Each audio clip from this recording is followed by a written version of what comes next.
الله أكبر الله أكبر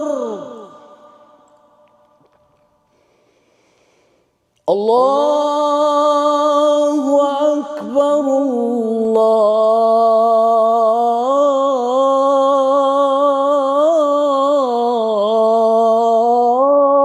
الله أكبر. بسم الله الرحمن الرحيم. الحمد لله والصلاة والسلام على رسول الله. Azan is a call to prayers, a call to the masjid. It is where we come together and pray as equals. A masjid is a place where we pour our resources and make it a centerpiece of our community. A vibrant and active masjid is a sign of a vibrant and active community, learning and teaching and promoting the values of our beautiful religion. I remember my first day here, a small community with big dreams, and now look where our efforts have led us. Makes us so happy and to see a strong and vibrant and active community with so many programs and activities. Alhamdulillah, our dreams are being realized in front of us, and we are not done yet. We have more to do, inshallah. That's right, Dr. Siddiqui. A masjid has to be the centerpiece of the community. And that's exactly what ISOC aims to achieve. Just in the last 12 months, we've had more than 1,000 programs and events on campus. Close to 200,000 visitors coming through our doors. 500 children are praying here every single day, worshiping Allah subhanahu wa ta'ala in our masjid. A masjid is a place of worship, but this masjid is also a place for robotics, a place of insight, a place for thrifting and coffee, a place for new Muslims and older Muslims, a place for eating and feeding. From Quran classes to bonfires, farmers markets to voting centers, ISOC is with you from Montessori to mortuary. Alam made me say that. And in all the programs that Amir talked about, there's a common thread. We must be in the domain of the audience. Our community and their needs are at the center of our services and our efforts. We really have entered the 3.0 phase of what a masjid means. Not everything has to be delivered inside the masjid proper in a cookie-cutter way, because the nature of learning has changed. It must be a more holistic and interactive experience. So whether it's a talk in Barakah Cafe over coffee so people can just relax and be themselves, or a youth group bonfire or a hike, or a grief circle, or a matrimonial event, realizing that we serve one of the most diverse communities in the region and speaking to each demographic is key. ISOC is also a regional hub for people coming to embrace Islam. And rather than having them take their shahada and then scatter and never see them again, there is a robust new Muslim program that has retained these converts and given them a sense of family and identity.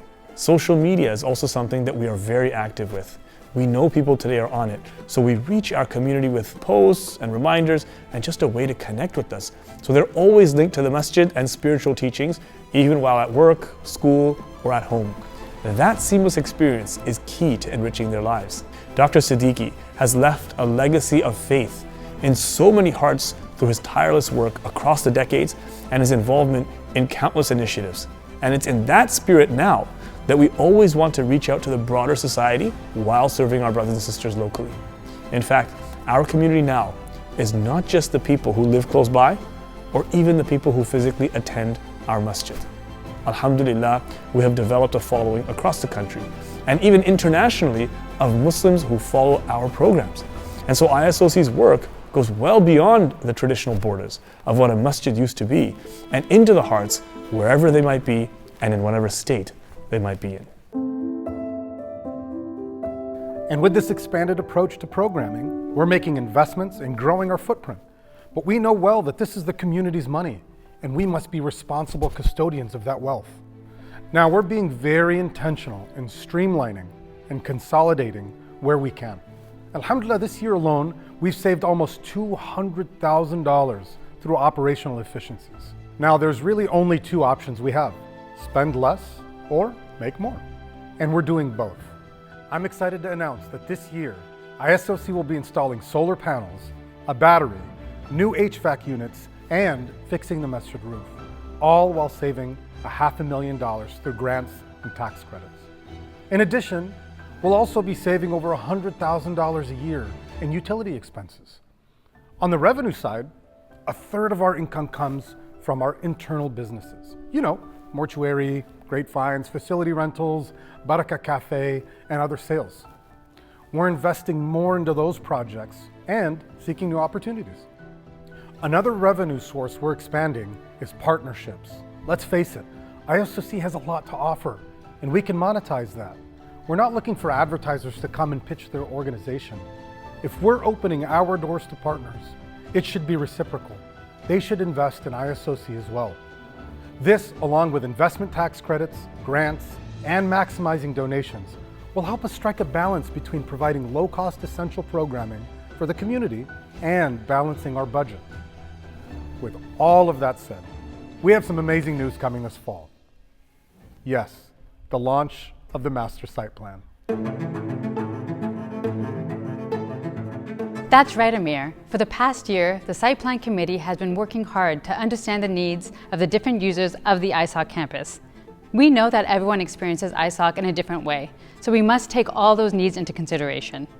This Master Site Plan will serve as a guiding framework for development of the campus for decades to come. It has been an exciting process, and we have made incredible progress so far, and we are very close to the finish line. In 2024, the Islamic Society of Orange County engaged PBK architects to help create a site master plan to chart the future growth of the ISOC campus and Orange Crescent School.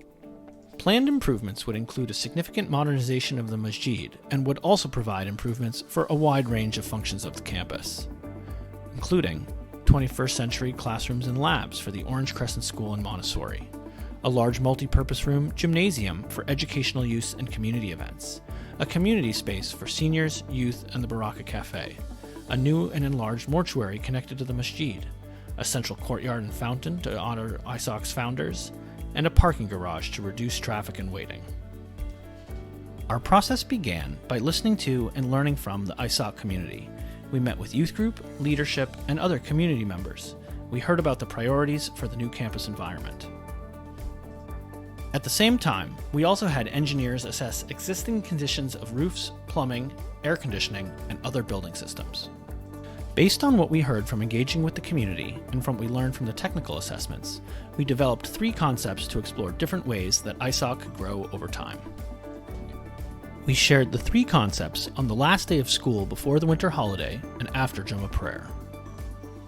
Incorporating input from the 3 concepts, we crafted a preferred concept that integrated the best elements from each plan.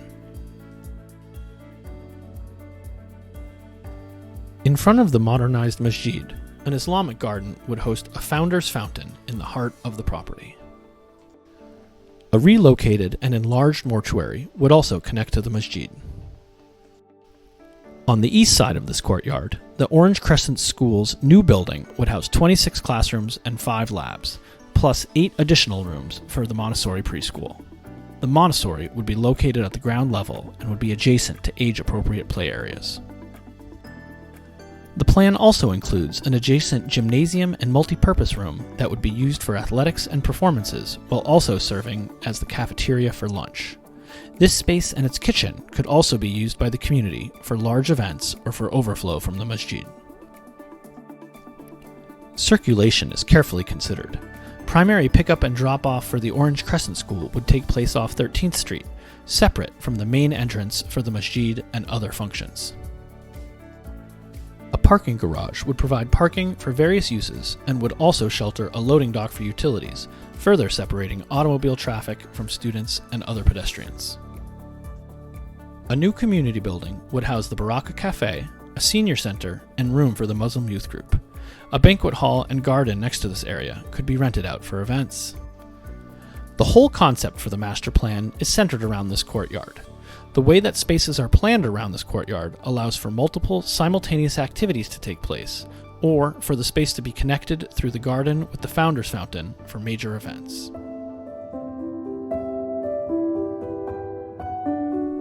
That's right. Our site plan's launch is happening on September 13th, so mark your calendars. I'm truly inspired by what's happening at ISOC, and none of it would have been possible without the dedication of our staff and countless volunteers. I'm excited, and I hope you are too. Our future is brighter than ever before, inshallah, and tonight, I hope you'll give us your vote of confidence through your generous donations. The next 12 months are crucial for us. What we raise tonight will ensure ISOC has the resources to run our operations and build on this momentum. Our community has rallied behind our strategic plan. We have a united shura and a good partnership with the Waqf, a successful OCS, and a campus bustling with programs and events. We're making the right investments and tightening the belt where we need to, being intentional and responsible with the community's money. Time and time again, you have stood up for ISOC, and we ask you one more time tonight, stand with us, stand with ISOC, and be extra generous tonight. It's been a journey, 49 years in the making, and this journey continues.